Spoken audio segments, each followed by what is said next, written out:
नमस्कार साथियों, स्वागत है आप सभी का इस चैनल में। तो दोस्तों, वीकली करंट अफेयर्स में आज हम लोग 19 नवंबर से लेकर 25 नवंबर 2023 तक के जितने भी करंट अफेयर्स बन सकते हैं उन सभी चीज़ों को आज इस वीडियो में डिस्कस करने वाले हैं। तो वीडियो में अंत तक बने रहे और जो लोग इस चैनल में नए हैं, जो लोग इस चैनल को सब्सक्राइब नहीं किए हैं, वो ज़रूर से ज़रूर सब्सक्राइब कर लें। और यह जो वीडियो है वीकली करंट अफेयर्स का, ये अगला वीडियो है जो कि ये 44वां वीडियो है। तो चलिए दोस्तों, जानते हैं इस वीक के करंट अफेयर्स को। पहला करंट अफेयर्स में ये है कि आईसीसी पुरुष क्रिकेट विश्व कप 2023 का ये आयोजन किया गया था, जो कि इस बार की बात करें तो ये 13वां एडिशन था। तो ये ध्यान में रखें, 2023 का जो पुरुष क्रिकेट विश्व कप था ये 13वां एडिशन का ये आयोजन किया गया था। इसमें दोस्तों भारत और ऑस्ट्रेलिया के बीच फाइनल में खेला गया था, जिसमें ऑस्ट्रेलिया ने भारत को 6 विकेट से हराकर ये विश्व कप की ट्रॉफी ये जीत लिया। और ऑस्ट्रेलियाई टीम के द्वारा दोस्तों ये छठी बार का जीत ये दर्ज किया गया है, जिसमें पहली बार की बात करें तो ये 1987 में जीता गया था, दूसरी बार 1999 में, तीसरी बार 2003 में, चौथी बार 2007 में और पाँचवीं बार 2015 में। और छठी बार की बात करें तो ये 2023 में ऑस्ट्रेलियाई टीम के द्वारा ये पुरुष क्रिकेट विश्व कप ये जीता गया है। टोटल 6 टाइम ये जीत चुका है, मतलब मैक्सिमम टाइम ये इनके द्वारा जीता गया है। टोटल 13 बार इसका आयोजन किया गया है, जिसमें से 6 बार ऑस्ट्रेलिया ही के द्वारा ये जीता गया है। अब इसमें कुछ अवार्ड्स दिए गए हैं प्लेयर्स को, उसे भी जान लेते हैं। जैसे कि प्लेयर ऑफ द मैच का अवार्ड ये ट्रेविस हेड, जो कि ये ऑस्ट्रेलिया के क्रिकेटर हैं, इनको दिया गया है। और प्लेयर ऑफ द टूर्नामेंट की बात करें तो ये विराट कोहली, जो कि ये भारत के बल्लेबाज हैं, जो और इन्हीं के द्वारा सबसे ज़्यादा रन ये पूरे जो मैच हुए थे उसमें ये मारा गया है, जो कि टोटल रनों की बात करें तो ये 765 रन इनके द्वारा ये लगाया गया है। और सबसे ज़्यादा विकेट की बात करें तो ये मोहम्मद शामी, जो कि ये भारत के ही गेंदबाज हैं, और इनके द्वारा टोटल 24 विकेट ये लिए गए हैं। और ये फाइनल मैच की बात करें तो दोस्तों ये नरेंद्र मोदी स्टेडियम अहमदाबाद गुजरात में इसका आयोजन किया गया था, तो ये भी ध्यान में रखें। अब इसमें जो सेमीफाइनल का जो मैच हुआ था, जिसमें पहले सेमीफाइनल की बात करें तो ये 15 नवंबर 2023 को ये मुंबई के वानखेड़े स्टेडियम में हुआ था, जो कि ये भारत और न्यूजीलैंड के बीच ये हुआ था, और जिसमें भारत ने न्यूजीलैंड को 70 रनों से ये हराया था। और दूसरे सेमीफाइनल की बात करें तो ये 17 नवंबर 2023 को ये हुआ था, और ये कोलकाता के ईडन गार्डन स्टेडियम में इसका मतलब खेला हुआ था। और इसमें दोस्तों ऑस्ट्रेलिया ने दक्षिण अफ्रीका को 2 विकेट से ये हरा दिया था। अब ये दोनों सेमीफाइनल खेल के भारत और ऑस्ट्रेलिया जीते थे, और इन दोनों के बीच जो फाइनल हुआ था, जो कि ये गुजरात में ये फाइनल हुआ था, जिसमें ऑस्ट्रेलिया के द्वारा ये जीता गया। तो ये सभी चीज़ें हैं जो आईसीसी पुरुष क्रिकेट विश्व कप से ये संबंधित है, तो इसे ध्यान में रखें। अब जितने भी क्रिकेट विश्व कप हुए थे, पुरुष क्रिकेट विश्व कप, उन सभी का लिस्ट जान लेते हैं कि कौन कौन विजेता रहा है और कौन कौन उप विजेता रहा है। उन सभी की देखें तो 1975 में ये पहली बार ये खेला हुआ था, जिसमें मेज़बान देश की बात करें तो ये इंग्लैंड के द्वारा ये मेज़बान किया गया था। और इसमें विजेता की बात करें तो ये वेस्ट इंडीज़ जीता, मतलब वेस्ट इंडीज़ के द्वारा ये जीता गया था। और उप विजेता की बात करें तो ये ऑस्ट्रेलिया था, जो कि ये वेस्ट इंडीज़ से ये हार गया था। और इसमें विजेता कप्तान की बात करें, मतलब वेस्ट इंडीज़ के जो कप्तान थे ये क्लाइव लॉयड जी कप्तानी कर रहे थे, तो ये ध्यान में रखें। और दूसरे विश्व कप, क्रिकेट विश्व कप की बात करें तो ये इंग्लैंड मेज़बान किया था, और इसमें भी वेस्ट इंडीज़ के द्वारा जीता गया था। इंग्लैंड को ही ये हरा के ये जीता था दूसरा क्रिकेट विश्व कप। और तीसरे की बात करें तो ये 1983 में ये इसका आयोजन किया गया था, और ये इंग्लैंड के द्वारा ही इसका आयोजन किया गया था। और इसमें विजेता की बात करें तो ये हमारा प्यारा देश भारत जीता था, और ये वेस्ट इंडीज़ को ये हरा कर ये जीता था। और उस समय भारत की कप्तान की बात करें तो ये कपिल देव जी उस टाइम भारत के कप्तान थे, 1983 में, जब क्रिकेट विश्व कप भारत के द्वारा पहली बार ये जीता गया था। और 1987 की बात करें तो ये मेज़बान देश भारत और पाकिस्तान में इसका मेज़बानी किया गया था, और इसमें विजेता ऑस्ट्रेलिया रहा था इंग्लैंड को हरा के। 1992 की बात करें तो ये इसमें ऑस्ट्रेलिया और न्यूजीलैंड के द्वारा मेज़बानी की गई थी, और इसमें विजेता की बात करें तो ये पाकिस्तान ने इंग्लैंड को हरा कर ये जीता था 1992 का जो क्रिकेट वर्ल्ड कप है। तो ये ध्यान में रखें, पाकिस्तान एक बार अभी तक जीता है। और 1996 की बात करें तो ये श्रीलंका ऑस्ट्रेलिया को हराकर ये जीता था।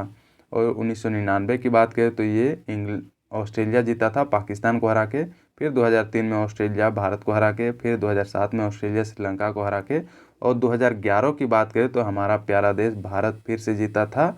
और इस टाइम कप्तानी की बात करें तो ये महेंद्र सिंह धोनी जी के द्वारा ये कप्तान किया जा रहा था। और 2023 की बात करें तो ये ऑस्ट्रेलिया के द्वारा जीता गया था, और मतलब जीता गया है, और भारत को हराकर ये जीता गया। और इस टाइम भारत की कप्तानी की बात करें तो दोस्तों ये रोहित शर्मा जी के द्वारा कप्तानी की गई थी, तो ये भी ध्यान में रखें।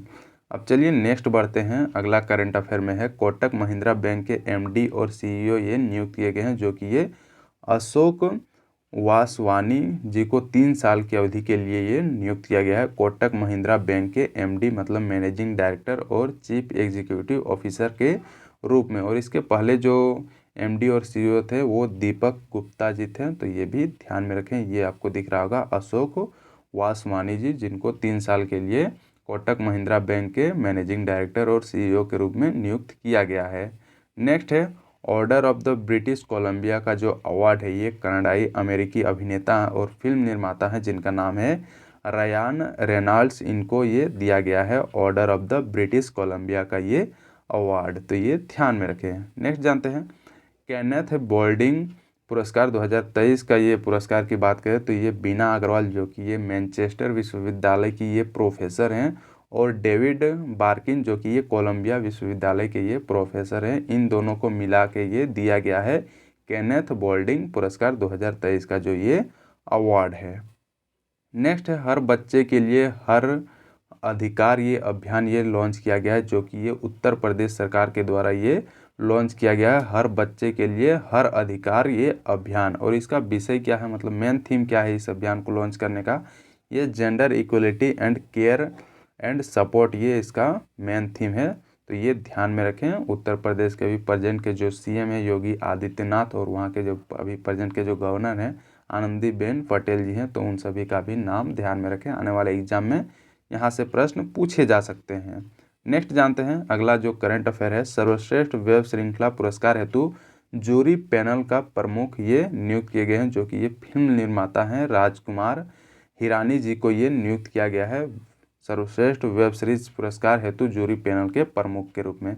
दोस्तों पहले तो फिल्मों को ही केवल पुरस्कार दिया जाता था, अब जो वेब सीरीज जो होते हैं उन सभी को भी अब से पुरस्कार दिया जाएगा जो भी सर्वश्रेष्ठ प्रदर्शन करेंगे, और उन्हीं के प्रमुख जो पैनल जो जूरी है जो मतलब सेलेक्ट करेगा कि कौन से ओटीटी जो वेब सीरीज है उनको फर्स्ट प्राइज़ सेकंड प्राइज़ देना है, ये सभी पैनल का जो प्रमुख जो होंगे ये राजकुमार हिरानी जी के नेतृत्व में ये किया जाएगा। और इन सभी के और जो मेंबर जो हैं ये अभिनेता दिव्या दत्ता और प्रोसेनजीत चटर्जी और फिल्म निर्माता कृष्णा डीके और उत्पल बोर पुजारी, ये सभी जूरी पैनल के ये हिस्सा के रूप में है। मतलब इसमें टोटल 5 मेंबर रहेंगे जिसमें से ये प्रमुख रहेंगे राजकुमार हिरानी जी, तो इनका नाम ध्यान में रखें।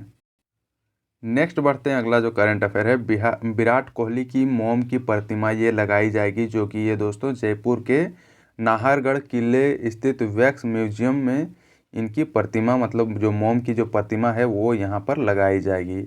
और विराट कोहली जी जो हैं वनडे क्रिकेट में 500 शतक पूरे कर लिए हैं, जो कि ये दोस्तों इनके द्वारा सचिन तेंदुलकर का रिकॉर्ड तोड़ के ये 500 शतक पूरे कर चुके हैं। तो और इसी के उपलक्ष्य में इनका जो मोम की प्रतिमा है ये यहाँ पर वैक्स म्यूजियम में ये लगाया जाएगा। अब यहाँ की बात करें तो यहाँ पर कैप्टन कूल जो है महेंद्र सिंह धोनी, उनका प्रतिमा यहाँ पर पहले से स्थापित किया गया है, तो ये भी ध्यान में रखें। और इस म्यूजियम के संस्थापक निदेशक की बात करें तो दोस्तों ये अनूप श्रीवास्तव जी हैं, तो इनका भी नाम ध्यान में रखें, आने वाले एग्जाम में प्रश्न बन सकता है। नेक्स्ट जानते हैं मिस यूनिवर्स 2023 का जो खिताब है ये निकारागुआ की ये सेनिस पलासियोस को ये पहनाया गया है। मिस यूनिवर्स 2023 का जो खिताब है ये आपको दिख रहे होंगे सेनिस पलासियोस। और इसका आयोजन की बात करें तो दोस्तों ये अल साल्वाडोर के सैन साल्वाडोर में जोस एडोल्फो पिनेडो एरिना में इसका आयोजन किया गया था, जहाँ पर ये यूनिवर्स मतलब पहनाया जा रहा था। अब इसमें द्वितीय विजेता की बात करें तो दोस्तों एंटोनिया पोर्सिल्ड जो कि ये थाईलैंड की है, और तीसरी स्थान की बात करें तो ये मोरिया विल्सन जो कि ये ऑस्ट्रेलिया की है। इन तीनों को ये मिस यूनिवर्स मतलब पहला दूसरा तीसरा ये दिया गया है, तो इन तीनों का नाम एक बार ध्यान में रखें। अगले करंट अफेयर की ओर बढ़ते हैं। अगला है युद्ध अभ्यास ब्रज प्रहार, जो कि ये 2023 का एडिशन की बात करें तो ये 14वां संस्करण का ये आयोजन किया गया। मतलब ये युद्ध अभ्यास है वज्र प्रहार, जो कि ये भारत और अमेरिका के बीच ये उमरोई मेघालय में ये शुरू हो चुका है युद्ध अभ्यास वज्र प्रहार। और इसका पहला संस्करण की बात करें तो दोस्तों ये वर्ष 2010 में ये भारत में ही इसका आयोजन किया गया था, जो फर्स्ट एडिशन था। और ये चौदहवां एडिशन भी ये भारत में ये आयोजन किया जा रहा है। नेक्स्ट है साहित्य का जेसीबी पुरस्कार 2023 का। ये जो पुरस्कार है ये लेखक जो है ये पेरुमल मुरुगन जी को ये फायर बर्ड के लिए इनको दिया जाएगा साहित्य का जेसीबी पुरस्कार, जो 2023 का ये पुरस्कार है। और ये जो फायर बर्ड है ये तमिल भाषा में ये लिखी गई ये पुस्तक है। और इस पुस्तक के विजेता की बात करें, ये पुरस्कार के विजेता की बात करें तो इनको 25 लाख रुपया दिया जाएगा। और इनका जो ट्रांसलेटर है, मतलब जो इस पुस्तक का अनुवाद किए हैं, उनको 10 लाख रुपया नगद पुरस्कार इस पुरस्कार के तहत ये दिया जाएगा, साहित्य का जेसीबी पुरस्कार 2023। तो ये बस ध्यान में रखें, ये पेरुमल मुरुगन जी को ये मिलेगा, जिनके द्वारा लिखा गया है फायर वर्ड। नेक्स्ट जानते हैं doctor Pritam Singh transformational leader award जो दिया गया है ये सी राजकुमार जी को ये दिया गया है, doctor Pritam Singh transformational leader award. और यह जो अवार्ड है दोस्तों ये भारतीय उच्च शिक्षा में उत्कृष्ट नेतृत्व योगदान के लिए ये सेवारत कुलपति या फिर निदेशक को ये प्रदान किया जाता है। और इस बार का जो ये अवार्ड है ये सी राजकुमार जी को ये दिया गया है। नेक्स्ट है लॉस वेगास ग्रांड प्रिक्स 2023 का ये आयोजन किया गया था, जिसमें मैक्स वेरस्टेपन जी के द्वारा ये जीत हासिल किया गया है लॉस वेगास ग्रांड प्रिक्स 2023। अब इनके द्वारा दोस्तों चार्ल्स लेक्लर जो कि ये फरारी के ये जो ड्राइवर थे और रेडबुल टीम के साथी सर्जियो पेरेज को हराकर ये पहले स्थान पे ये हैं मैक्स वेरस्टेपन। और इनके द्वारा दोस्तों बेल्जियम और डच रेसिंग ड्राइवर हैं। और इनके द्वारा 2021, 22 और 2023 का फार्मूला वर्ल्ड चैंपियन इनके द्वारा ये जीता गया। तो ये भी ध्यान में रखें मैक्स वेरस्टेपन। और इनसे रिलेटेड एसएससी में हाल ही में क्वेश्चन पूछा जा चुका है, तो ये भी ध्यान में रखें। अब नेक्स्ट जानते हैं एमी पुरस्कार जो है ये वीरदास को दिया गया है, जो कि इनके द्वारा जो कॉमेडी स्पेशल जो है वीरदास लैंडिंग के लिए इनको एमी पुरस्कार दिया गया है। नेक्स्ट है लग्जमबर्ग के नए प्रधानमंत्री नियुक्त किए गए, मतलब बने हैं, और इनका नाम है ल्यूक फ्रीडेन, जो कि ये नए प्रधानमंत्री लग्जमबर्ग के ये चुन के आए हुए हैं। अब लग्जमबर्ग देश की बात करें तो ये एक छोटा यूरोपीय देश है, मतलब यूरोप कॉन्टिनेंट में ये सिचुएटेड है। और इसके जो सीमा की बात करें तो ये बेल्जियम, फ्रांस और जर्मनी से ये घिरा हुआ है। और इसकी राजधानी की बात करें तो ये लग्जमबर्ग शहर इसकी राजधानी है। और यहाँ की टोटल जनसंख्या की बात करें तो ये 6.4 लाख यहाँ की टोटल जनसंख्या है लग्जमबर्ग की। अब इसको एक बार मैप में देख लेते हैं। ये आपको यूरोप दिख रहा होगा, यहाँ पर आपको लग्जमबर्ग दिख रहा है, और इधर बेल्जियम, जर्मनी और फ्रांस इसकी जो बॉर्डर कंट्रीज हैं। अब नेक्स्ट जानते हैं दोस्तों दुनिया के पहले 3D मुद्रित मंदिर को ये बनाया गया है, जो कि ये तेलंगाना के सिद्दीपेट जिले के बुरुगुपुल्ली में इसका अनावरण किया गया है। दुनिया का पहला 3D मुद्रित मंदिर, मतलब वो 3D के मतलब मुद्रण में ये बनाया गया है, दुनिया का पहला। और इसमें बात करें तो ये 4000 वर्ग फीट में ये फैला हुआ है और 35.5 फीट इसकी ऊंचाई है इस मंदिर की। और इसमें दोस्तों 3 अलग अलग हिस्सों में ये बना हुआ है, जिसमें पहले हिस्से की बात करें तो गर्भगृहों में भगवान गणेश को समर्पित एक मोदक है, और भगवान शंकर को समर्पित एक चकोर शिवालय है, और देवी पार्वती के लिए एक कमल के आकार का अभ्यारण्य इसमें शामिल किया गया है। तो ये ध्यान में रखें, शंकर, पार्वती और गणेश जी की यहाँ पर इनसे रिलेटेड यहाँ पर बना हुआ है। अगला ये आपको दिख रहा होगा, यही है 3D पेंटेड जो ये मंदिर बना है। नेक्स्ट है सशस्त्र बल ट्रांसफ्यूजन केंद्र की कमान संभालने वाली पहली भारतीय, मतलब ये महिला बन चुकी है, जिनका नाम है कर्नल सुनीता, और यही बनी है सशस्त्र बल ट्रांसफ्यूजन केंद्र की कमान संभालने वाली पहली महिला ये बन गई है। तो इनका नाम ध्यान में रखें, कर्नल सुनीता है इनका नाम। अगला है 8वें भारत जल प्रभाव शिखर सम्मेलन का ये आयोजन जो कि ये नई दिल्ली में इसका आयोजन किया गया है। और इसका उद्घाटन की बात करें तो ये ministry of road transport and highway के मंत्री जो हैं, जिनका नाम है नितिन गडकरी, इनके द्वारा इसका उद्घाटन किया गया है। 8वें भारत जल प्रभाव शिखर सम्मेलन का जो ये उद्घाटन है।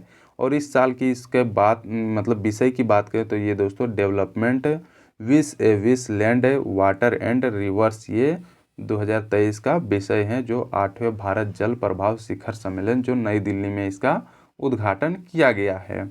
नेक्स्ट है गुजरात राज्य की राजकीय मछली ये घोषित किया गया है, जो कि ये घोल मछली जो है इसी को घोषित किया गया है गुजरात की राजकीय मछली के रूप में। और ये घोषणा जो है दोस्तों गुजरात के अभी प्रेजेंट के जो मुख्यमंत्री हैं भूपेंद्र पटेल जी के द्वारा इसकी घोषणा की गई है। और इस मछली ये जो मछली है ये काफ़ी ये मतलब ये उपयोगी मछली है। और इसके द्वारा दोस्तों इस मछली की हेल्प से ये बियर और वाइन बनाया जाता है। और इसका जो एयर ब्लेडर है उसका उपयोग फार्मास्यूटिकल में इसका किया जाता है। तो ये देखा जाए तो ये मछली काफ़ी ये उपयोगी है। और इसी मछली को गुजरात का राज्य की मछली का दर्जा अब दिया गया है, तो ये ध्यान में रखें।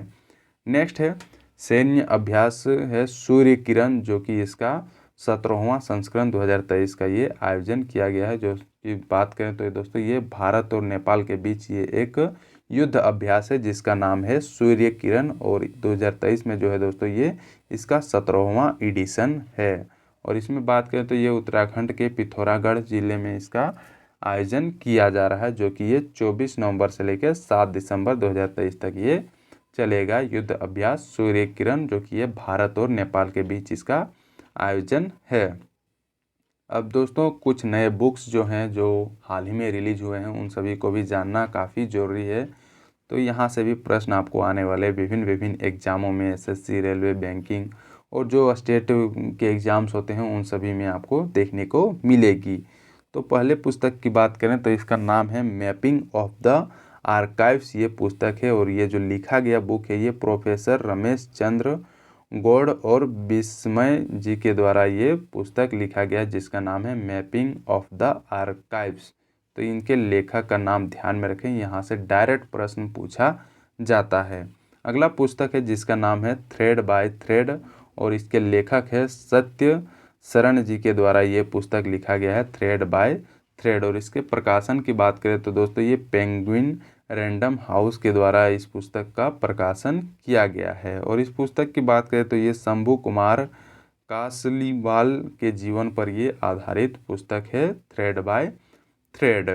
नेक्स्ट जानते हैं अब दोस्तों इम्पोर्टेंट जो डेज हैं इस सप्ताह में, जो कुछ इम्पोर्टेंट डेज आए हैं उन सभी को जानना काफ़ी ज़रूरी है। और उसमें जो विषय जो थीम जो रहता है उन सभी को भी जानना काफ़ी ज़रूरी है, क्योंकि वहाँ से भी डायरेक्ट प्रश्न देखने को मिलते हैं। तो चलिए जानते हैं पहला जो दिवस है ये विश्व मत्स्य पालन दिवस, जो कि ये प्रत्येक साल ये 21 नवंबर को ये मनाया जाता है विश्व मत्स्य पालन दिवस। और इसमें दोस्तों मछली के पालन को इसमें बढ़ावा देना, उसके बारे में जागरूकता पैदा करना, उससे संबंधित ये जागरूकता फैलाने के लिए ये दिवस मनाया जाता है 21 नवंबर को प्रत्येक साल ये मनाया जाता है। 2023 की थीम की बात करें तो ये build enabling policy environments for a small scale artisanal fisheries, ये 2023 का ये थीम है जिसको विषय भी कह सकते हैं।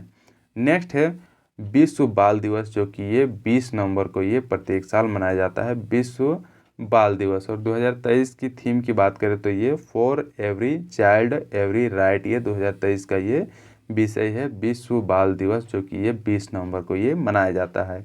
और इसकी शुरुआत की बात करें तो ये 1954 में ये सार्वभौमिक बाल दिवस के रूप में ये इसकी शुरुआत की गई थी विश्व बाल दिवस को।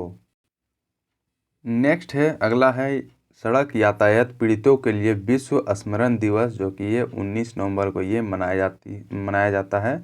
इसमें दोस्तों सड़क यातायात के कारण जो दुर्घटनाएं होती है और उससे जो पीड़ित जूझ रहे होते हैं उन सभी के बीच ये जागरूकता फैलाने के लिए ये मनाया जाता है। और इस साल की विषय की बात करें तो ये रिमेंबर स्पॉट एक्ट, ये 2023 का ये विषय है सड़क यातायात पीड़ितों के लिए विश्व स्मरण दिवस, जो कि ये 19 नवंबर को ये प्रत्येक साल ये मनाया जाता है।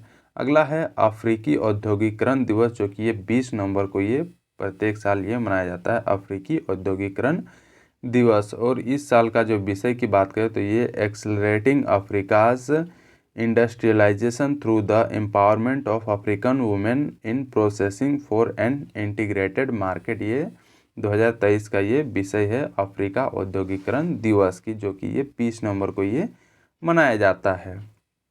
अगला है महिला उद्यमिता दिवस, जो कि ये 19 नवंबर को ये प्रत्येक साल ये मनाया जाता है महिला उद्यमिता दिवस। नेक्स्ट जानते हैं विश्व बाल दुर्व्यवहार मुक्ति दिवस, ये 18 नवंबर को ये मनाया जाता है प्रत्येक साल। विश्व बाल दुर्व्यवहार मुक्ति दिवस मतलब जो बच्चों के प्रति जो दुर्व्यवहार किया जाता है उसके प्रति जागरूकता फैलाने के लिए 18 नवंबर को विश्व बाल दुर्व्यवहार मुक्ति दिवस ये मनाया जाता है। और इस साल की जो थीम या फिर जो इसको विषय कह सकते हैं ये रखा गया है प्रिवेंशन प्रोटेक्शन एंड हीलिंग। 2023 का ये विषय रखा गया है विश्व बाल दुर्व्यवहार मुक्ति दिवस की।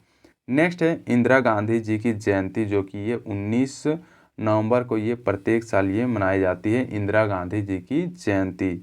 और इनका जन्म की बात करें तो ये 19 नवंबर 1917 में प्रयागराज में इनका जन्म हुआ था इंदिरा गांधी जी का। और इनका असैसिनेशन मतलब इनको मार दिया गया था, जो उन्हीं के जो गार्ड्स थे बॉडीगार्ड उनके द्वारा ये मार दिया गया था। 31 अक्टूबर 1984 को ये इनकी हत्या कर दी गई थी।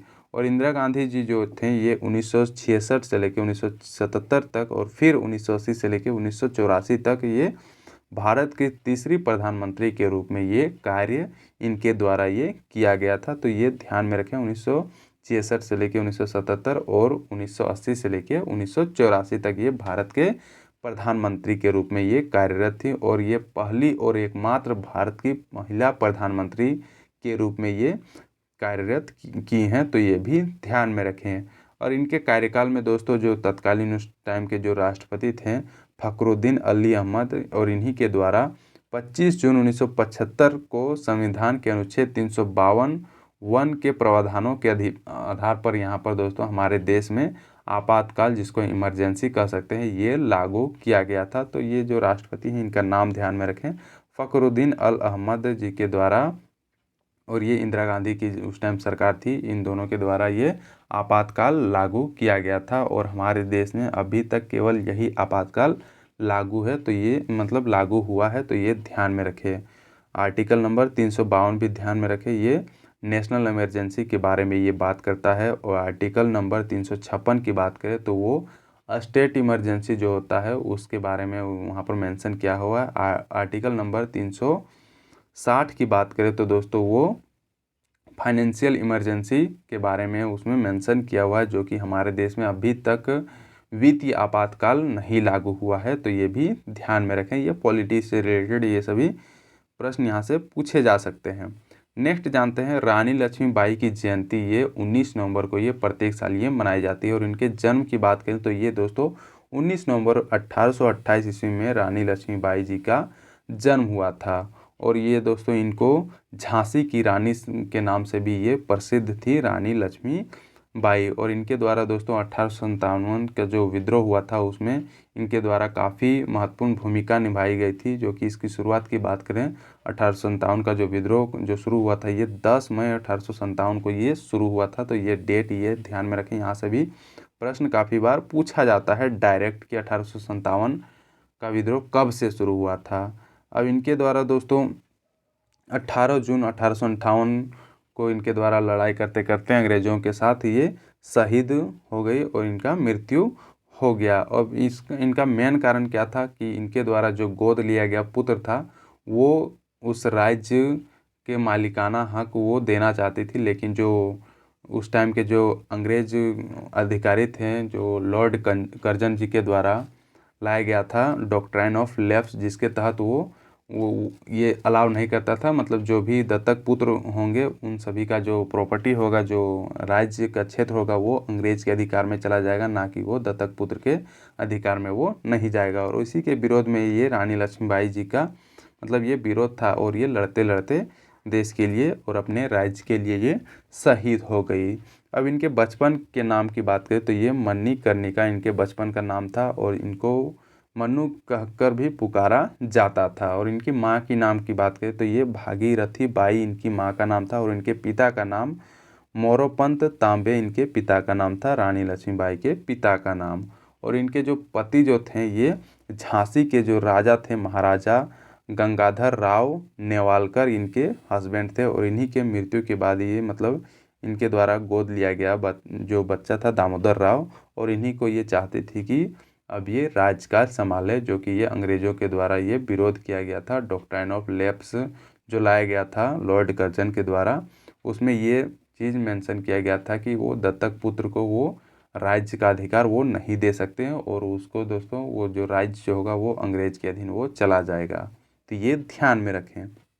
नेक्स्ट जानते हैं गुरु तेग बहादुर की शहीद दिवस ये 24 नवंबर को ये प्रत्येक साल ये मनाया जाता है। और इनकी बात करें तो दोस्तों इनको औरंगजेब के द्वारा 1775 ईस्वी में 24 नवंबर को ये फांसी दे दिया गया था, जो कि ये सिख के ये 9वें गुरु ये थे। और इन्हीं की याद में ये 24 नवंबर को शहीदी दिवस के रूप में ये मनाया जाता है, मतलब तेग बहादुर की शहीदी दिवस के रूप में इनको मनाया जाता है। अब दोस्तों जितने भी सिख के गुरु हैं उन सभी को भी जानना काफ़ी ज़रूरी है। तो पहले गुरु की बात करें तो ये गुरु नानक जी थे, जो कि इनका जन्म की बात करें तो ये 1469 ईस्वी में इनका जन्म हुआ था। और इनकी जो गुरुशिप थी ये 1469 से लेके 1539 ईस्वी तक ये जो हैं सिख के गुरु थे। अब दूसरे गुरु की बात करें तो ये गुरु अंगद जी थे, जो कि इनका जन्म की बात करें तो ये 1504 ईस्वी में इनका जन्म हुआ था।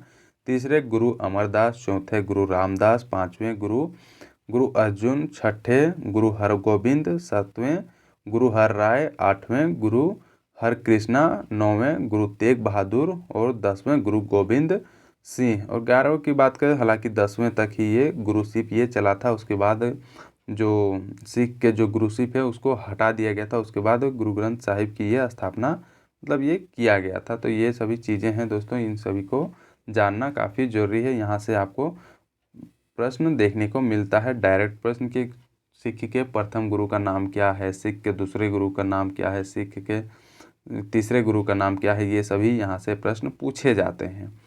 अब नेक्स्ट जानते हैं विश्व विरासत सप्ताह, जो दोस्तों इस साल ये 19 नवंबर से लेकर 25 नवंबर तक ये मनाया गया विश्व विरासत सप्ताह। और इसमें दोस्तों दुनिया भर में जितने भी जो सांस्कृतिक या फिर विरासत स्थल हैं उन सभी को संरक्षण को बढ़ावा देने के लिए ये मनाया जाता है विश्व विरासत सप्ताह। अब ये भारत में बात करें तो ये त्यौहार जो है दोस्तों भारतीय पुरातत्व सर्वेक्षण के द्वारा ये मनाया जाता है। नेक्स्ट है विश्व टेलीविज़न दिवस, जो कि ये 21 नवंबर को ये प्रत्येक साल ये मनाया जाता है। और पहला इलेक्ट्रॉनिक टेलीविज़न की बात करें तो ये 1927 में ये अमेरिकी टेलर फार्नस्वर्थ द्वारा ये बनाया गया था। तो ये ध्यान में रखें। नेक्स्ट है अब दोस्तों रिसेंट जो हाल ही में जो डेथ हुए हैं, मतलब जो लोग मर गए हैं जो अब हमारे बीच नहीं रहे हैं, उन सभी को जानना काफ़ी ज़रूरी है, जो मतलब अपने लाइफ में वो ख्याति प्राप्त करके वो चले गए हैं। तो ये हैं पहले जो व्यक्ति हैं जो धूम के ये डायरेक्टर हैं, जिनका नाम है संजय गढ़वी। और इनका 56 वर्ष की आयु में इनका डेथ हो गया है। और इनकी बात करें तो ये 2000 में तेरे लिए से ये निर्देशन की ये शुरुआत किए थे। नेक्स्ट व्यक्ति हैं जो कि ये भारत के सर्वोच्च न्यायालय में नियुक्त होने वाली पहली महिला न्यायाधीश न्यायमूर्ति, जिनका नाम है एम फातिमा बीबी। इनका 96 वर्ष की आयु में इनका केरल के कोल्लम में इनका निधन हो गया। तो ये ध्यान में रखें, हमारे देश की पहली महिला न्यायाधीश न्यायमूर्ति ये एम फातिमा बीबी अब नहीं रही। और उनका जन्म की बात करें तो दोस्तों ये इनका 1927 में केरल में ही इनका जन्म हुआ था, और अब ये नहीं रही। नेक्स्ट जानते हैं जो कि ये आरबीआई के ये पूर्व गवर्नर, जो कि ये 1990 से 91 के बीच में ये गवर्नर थे, जिनका नाम है एस वेंकटराम। उनका भी हाल ही में निधन हो गया है, और ये 92 वर्ष के ये थे। अगला व्यक्ति हैं जो कि ये प्रसिद्ध कला इतिहासकार, जिनका नाम है BN गोस्वामी जी का 90 वर्ष की आयु में इनका निधन हो गया है। और ये दोस्तों पद्म भूषण और पद्मश्री से भी इनको नवाजा जा चुका है, सम्मानित किया जा चुका है। तो इनका नाम ध्यान में रखें, BN गोस्वामी। नेक्स्ट है चेन्नई के शंकर नेत्रालय के संस्थापक जिनका नाम है एस बद्रीनाथ, इनका भी हाल ही में निधन हो गया है। और ये दोस्तों इनको 1983 में पद्मश्री और 1999 में पद्म विभूषण अवार्ड से इनको सम्मानित किया जा चुका है। तो ये भी काफ़ी एक चर्चित व्यक्ति थे, मतलब फेमस व्यक्ति थे, जिनको जानना काफ़ी ज़रूरी है। इनका नाम है एस बद्रीनाथ। नेक्स्ट व्यक्ति हैं जो हमारे बीच नहीं रहे हैं, और ये जापान में सबसे बड़े धार्मिक बौद्ध संगठन सोका गक्कई के पूर्व प्रमुख जिनका नाम है डेसाकू इकेदा। ये 95 वर्ष की आयु में ये इनका डेथ हो चुका है। तो ये था दोस्तों पूरे वीक के करंट अफेयर्स से रिलेटेड जितने भी इम्पोर्टेंट जो एग्ज़ाम के दृष्टिकोण से इम्पोर्टेंट थे, उन सभी को मैंने इसमें कंपाइल करके वीडियो बना के मैं इसमें डाल दिया। तो दोस्तों वीडियो आपको होप अच्छा लगा होगा। तो वीडियो को ज़्यादा से ज़्यादा शेयर करें, लाइक करें और अपने दोस्तों के बीच ज़रूर से ज़रूर शेयर करें। और जो लोग इस चैनल में नए हैं, जो लोग इस चैनल को सब्सक्राइब नहीं किए हैं, वो ज़रूर से ज़रूर सब्सक्राइब करके बेल आइकन जरूर दबाएं, ताकि आपको रेगुलर अपडेट इस चैनल के थ्रू मिलती रहे। और जिन्हें इसकी पीडीएफ की ज़रूरत हो वो टेलीग्राम ग्रुप ज्वाइन करें, वहाँ पर आपको इसकी पीडीएफ मिल जाएगी रीड करने के लिए। तो थैंक यू दोस्तों, मिलते हैं नेक्स्ट वीडियो में, तब तक बने रहें।